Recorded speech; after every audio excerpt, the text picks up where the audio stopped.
Hello and welcome to 5 Minutes with Zola, and today we're talking about success through Brexit and Covid.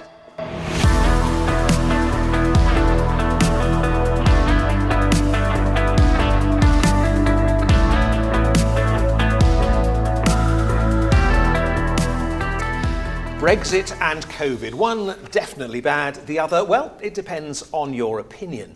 But how come at the end of those, as we get towards the end of those, that Zola UK seem to be coming out well at the far end? Let's talk now to CEO of Zola UK, Simon Hyde, also Chief Finance Officer Richard Horton, and Commercial Director Stuart Gregory. And our 5 minutes starts now.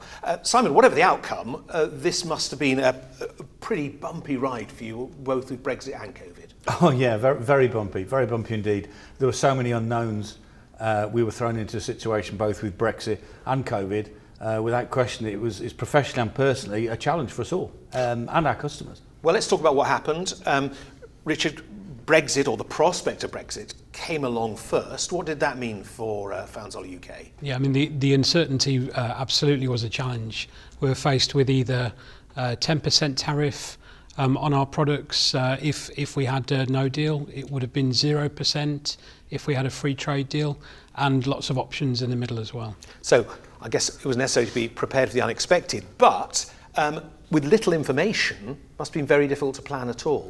Actually, quite early on in the process, we put together a team and we met with a number of our key suppliers to go through all the areas of Brexit and to deal with what we could there and then, which just left us with the uncertainty of what the actual deal would look like. So liaising with your clients, then, very important. Stuart, what about customers? Worried customers, I imagine. Very worried about price increases because of the tariffs. So early on, we had to sort of hold their hands all the way through it and explain to them exactly what each scenario might entail. Explain that we had plans in place so that we could keep the supply chain robust. And with regards to pricing, if they were really concerned about it, then we would add the potential tariff. Well, I was going to ask about this because it's interesting. You're explaining the options really to your customers to try and reassure them. But yeah. But the fear of rising prices must surely have remained. It did remain, and if they were really upset about it or concerned about it, what we did was we would include the 10% potential tariff in their quotation so that when they got their truck and they got their invoice, if we didn't get the trade deal, then they would have the right price. If we got the trade deal, then the invoice would have been lower. So from a budget perspective, they had it all covered. So funny enough, it was actually clear for them. Simon, a great time of uncertainty. Was this really, it was a stumbling block that you successfully managed to stumble over? It was a stumbling block, of course it was, yes, for sure. But I think the capability of the management team and the employees was at the forefront of this, and it was detailed planning, detailed actions, regular meetings, and just making sure that we managed it, a very tight process to come out of it in a positive situation. And then, of course, amidst all this, along came Covid.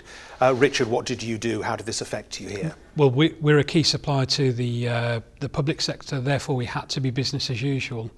We already had some business continuity plans, which gave us a bit of a head start in terms of preparing for this. What did that mean you actually did?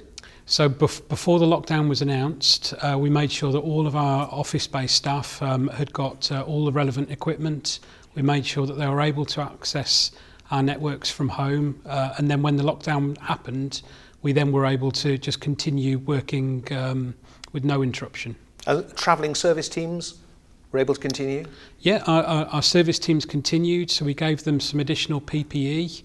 And some very minor changes to the way they would operate, which made sure that we continued to provide the service to our customers. Wow, okay, so Simon, while you and your team were making sure things worked well for your customers, to what extent did this give you an opportunity for a whole new way of thinking? Oh, it gave us a huge opportunity. We, as I said before, we focused on what we could do rather than what we couldn't do. And things in the big wide world were going to change. We weren't allowed to go and see customers in the way that we could. So we just normal stuff that we would probably kick into the long grass, we brought to the forefront and made actions out of it, and here we are. And here we are, in fact, in your customer experience centre, yeah. Which was part of your thinking? Correct, absolutely. It was a way of modernising the new world, the social media. You couldn't see customers, so we had to touch them in some way, shape or form. Pretty bold thinking during a pandemic. Stuart, were your sales team able to get out there and continue taking orders? They couldn't go and visit many customers because of the COVID restrictions.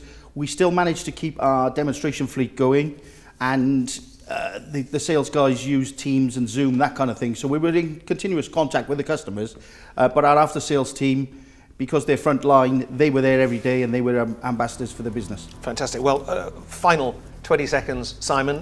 COVID and Brexit been very difficult for some. What do you put it down to? The fact that you're saying, actually, we've worked through it? Yeah, I'm very proud of our employees. We all worked together to make sure that everyone was internally and externally satisfied. And I think the message from me is that in hard times, we focus on our employees and our customers.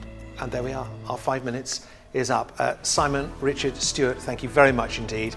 And from Found Zoller UK, thank you for watching.